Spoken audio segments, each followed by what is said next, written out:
Vendredi 29 septembre, Madame, Monsieur, bonsoir. Tout de suite les titres.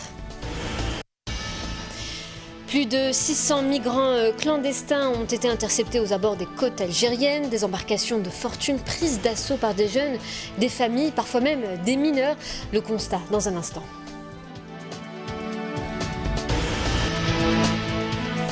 Des chiffres erronés auraient été communiqués aux partenaires sociaux d'après le ministre de l'Enseignement supérieur. Les syndicats d'enseignants universitaires et les organisations estudiantines réagissent. Économie, pour parer à la dévalorisation de la monnaie nationale, certaines personnes optent pour l'or ou les devises étrangères. Reportage dans ce journal.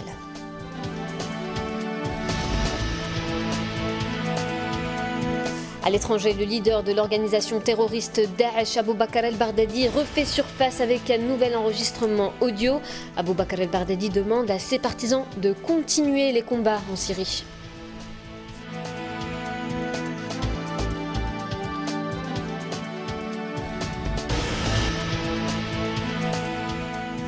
Hier, dans la nuit, les éléments des gardes-côtes ont mis en échec de nouvelles tentatives d'émigration clandestine. D'après un communiqué du ministère de la Défense nationale, pas moins de 47 haragas ont été interceptés au large d'El Kala et Ain Temouchent.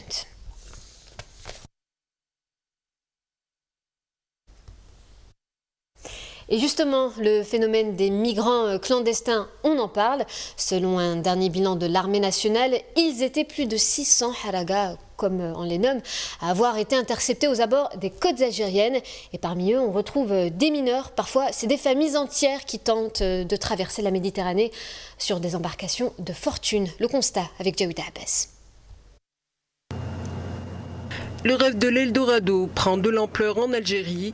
Il embarque de plus en plus de personnes de 7 à 77 ans résolument tournées vers l'Europe. Des centaines tentent l'aventure au péril de leur vie. Même si ce phénomène est récurrent, il a pris des propensions alarmantes ces derniers temps. C'est ce qui ressort du dernier bilan du ministère de la Défense portant sur la lutte contre l'immigration clandestine. En cette fin de mois de septembre, les gardes-côtes ont intercepté plus de 680 migrants. Rien que pour cette semaine, ce sont pas moins de 450 personnes qui ont été arrêtées. Du côté de la rive gauche, l'Italie tire la sonnette d'alarme. Ils sont à plus de 2200 à avoir échoué sur les côtes sud de la Sardaigne, soit le double de l'année dernière. Cette semaine, ils ont enregistré plus de 170 migrants algériens tels que rapportés par la télé locale de Sardaigne. Inquiet, le président de la région a convoqué le ministre de l'Intérieur italien pour trouver une solution urgente à l'afflux des migrants algériens sur leurs côtes, notamment via des surveillances accrues et un rapatriement immédiat des haragas. En direction du gouvernement algérien, il a demandé plus d'engagement pour régler ce problème. En politique, le leader du Front El Moustaqbel a sévèrement critiqué la haute instance indépendante de surveillance des élections. À quelques semaines des élections locales, Abdelaziz Belhaid estime que la commission Derbel manque de crédibilité et de moyens pour mener à bien ses missions.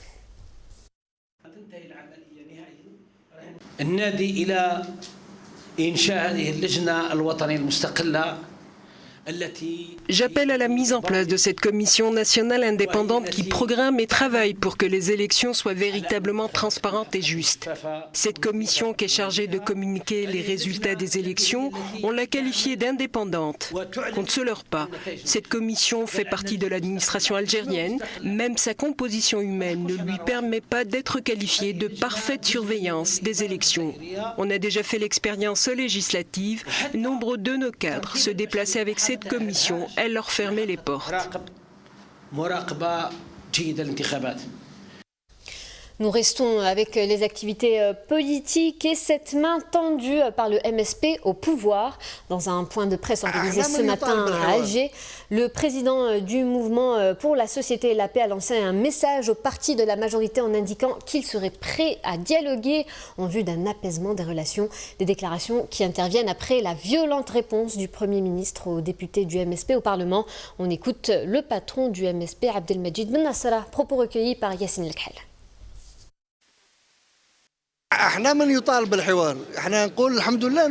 C'est nous qui demandons le dialogue, mais il faut que ce soit un dialogue politique global et responsable et qui aboutisse à des résultats probants.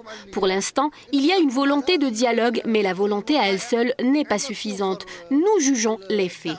Le jour où l'appel au dialogue sera concret, nous nous ferons notre propre opinion. Les syndicats d'enseignants universitaires et les organisations estudiantines réagissent aux allégations du ministre de l'Enseignement supérieur.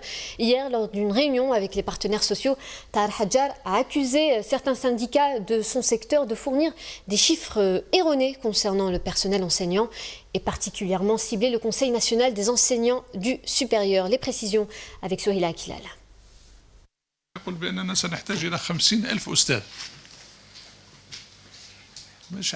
Il dit qu'on a besoin de 50 000 professeurs. Je ne sais pas d'où cette personne tient cette information et en sa qualité de quoi elle parle au nom des professeurs. C'est illégal. C'est la réponse du ministre de l'Enseignement supérieur, Tahar Hadjar, aux chiffres avancés par le Conseil national des enseignants du supérieur. Ces derniers n'ont de leur côté pas tardé à répondre au ministre, démontant au passage les accusations de falsification des chiffres officiels, tout en insistant sur la légitimité du Conseil. C'est le ministère du Travail qui a le droit de juger de la légitimité du CNES. Le ministère de l'Enseignement supérieur n'a rien à voir avec nous, mis à part le fait qu'on soit des partenaires sociaux. Cette déclaration est pour nous un refus de dialogue. Nos chiffres n'ont pas été inventés. Nous les avons tirés des déclarations du ministère de l'Enseignement supérieur. Tout le monde peut les vérifier sur le site du ministère. Le ministre de l'Enseignement supérieur s'est également attaqué à certaines organisations estudiantines qui, selon ses dires, sont utilisées pour perturber la quiétude de l'université algérienne. Ils n'ont pas le droit de parler au nom des étudiants alors qu'eux-mêmes ne le sont pas. Je le dis ici et devant vous que toute personne qui utilise ces organisations de façon illégale sera poursuivie administrativement et pénalement, car cela fait naître des polémiques et des conflits entre les gens.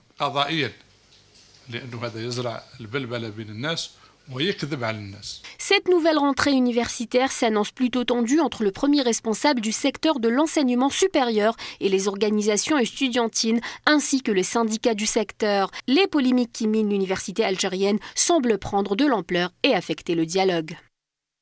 Et des citoyens ont manifesté aujourd'hui au centre-ville de Borj Bariri. Les manifestants ont dénoncé la dégradation de la situation sécuritaire. Ce mouvement de protestation fait suite à un meurtre commis en pleine rue et en plein jour à Borj Bariri.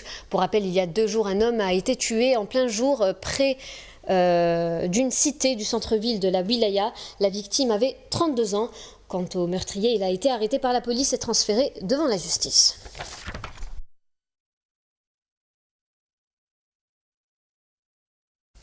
Et afin de mieux sensibiliser les conducteurs aux dangers de la route, la Gendarmerie nationale ainsi que le ministère des Transports organisent des journées d'information ouvertes au public.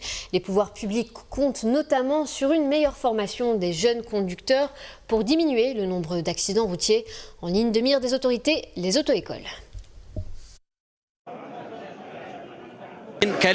Lors de nos sorties sur le terrain, nous avons à maintes reprises sensibilisé les gens sur les dangers des accidents de la route.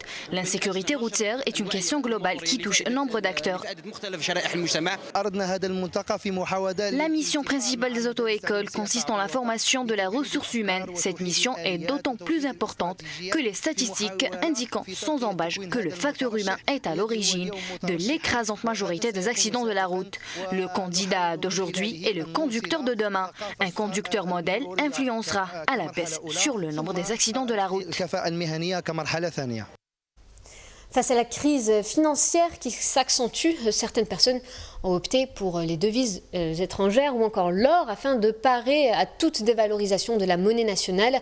Avec les incertitudes qui pèsent sur la valeur du dinar, la demande en devises étrangères sur le marché parallèle explose. Le constat dans ce sujet, signé Hadja Djilali.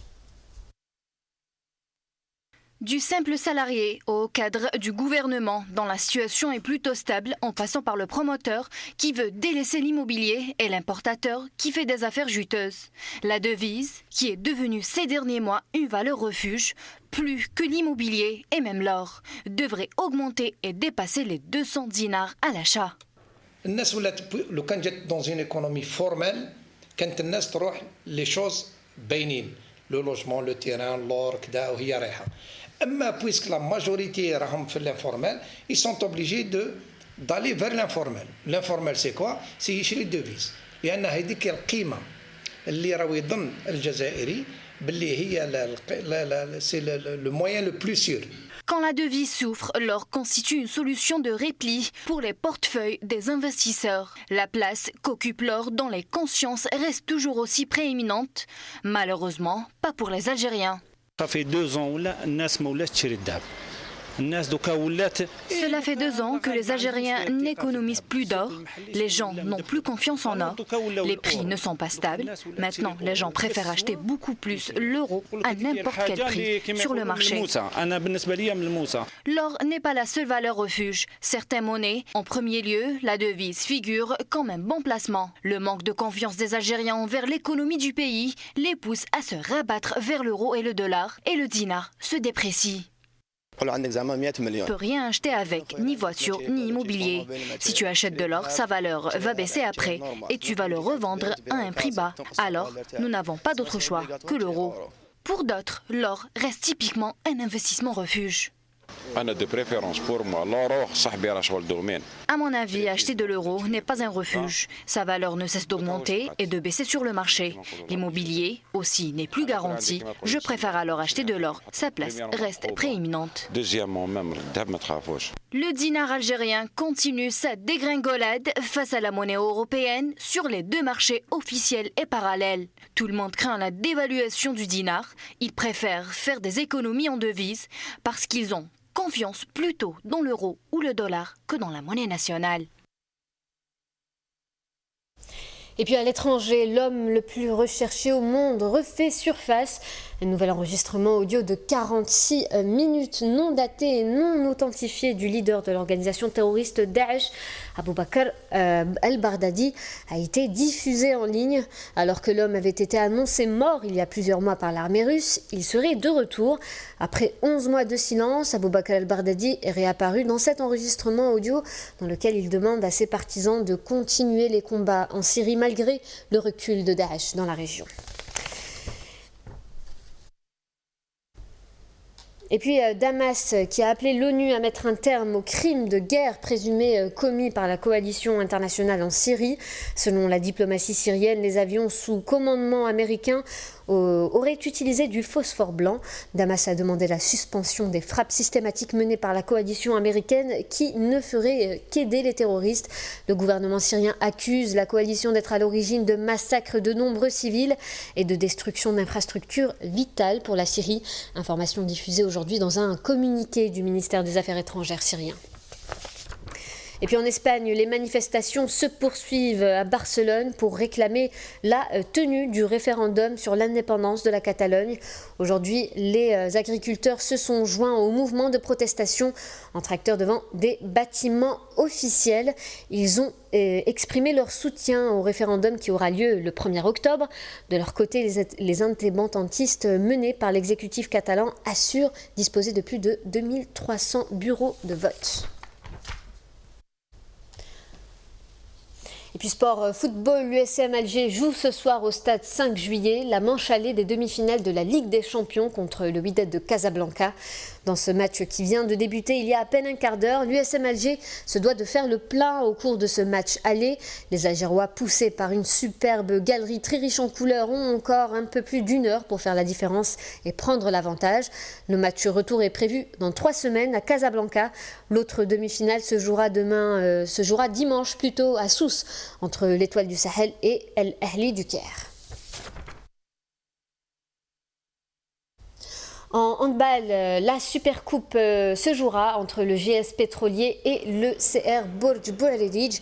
L'ES Ain Touta qui devait affronter demain le CR Bourj Bouarelidj samedi à Chedroum Laïd en match d'appui en prévision de la Supercoupe, s'est finalement désisté.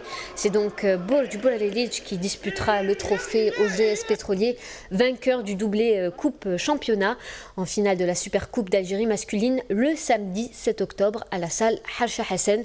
Finaliste malheureux, Ain Touta devait rencontrer Bourj Bouarelidj, deuxième du championnat, pour définir quelle équipe animera cette Supercoupe. Chez les dames, le GS Pétrolier, également détenteur du doublé Coupe Championnat, affrontera le HBC El Biar.